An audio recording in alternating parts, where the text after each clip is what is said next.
আসসালামু আলাইকুম।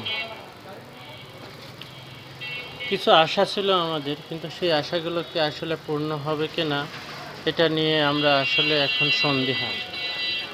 ডক্টর মোহাম্মদ ইউনূস স্যারকে ক্ষমতায় বসিয়ে মনে হয় আমরা হয়তো কিছু আশার প্রদীপ দেখতে পাচ্ছি বা পাবো, কিন্তু আসলে বাস্তবতা ভিন্ন।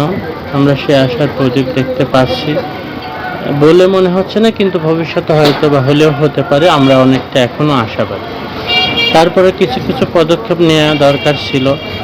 আমাদের আস্থা অর্জনের কিছু বিষয় ছিল, যেহেতু আমরা মানুষ, আমরা কিছু আশা করতেই পারি, কিন্তু সেই আশানুরূপ ফলাফল আমরা পাবো না। এই জন্য আমরা আশাহত হই মাঝে মাঝে।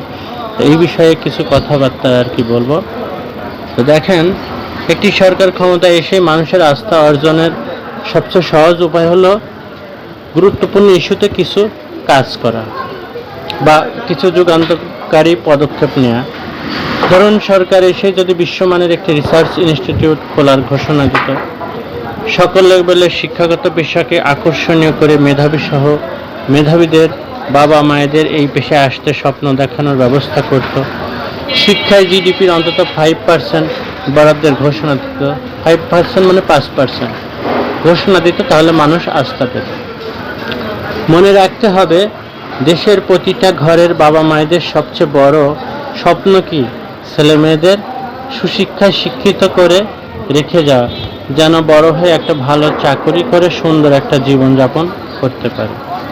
এই সহজ সত্যটা আমাদের সরকারেরা কেন বোঝে না?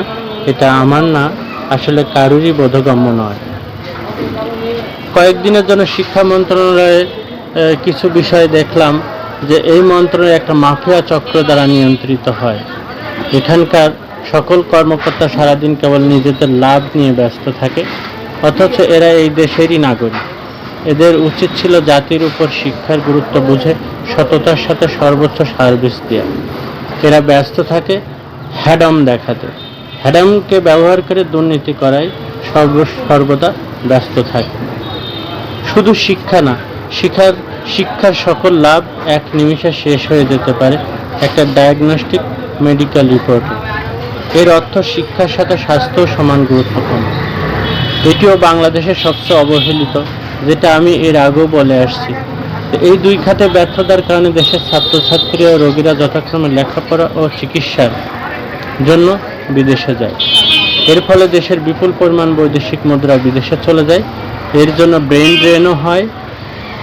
আশা করি এই সরকার আর কালক্ষেপণ না করে দ্রুত কিছু পদক্ষেপ নেবে।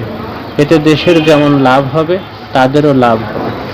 আমি নিশ্চিত এই সরকার না করলে নির্বাচিত কোনো সরকার এই সব ভালো কাজ করবে না, এবং এর ফলে এই দেশকে উন্নত সমৃদ্ধ দেশ হিসেবে দেখার সব আশা জলেই যাবে। সেটাই আমার কাছে মনে হয়।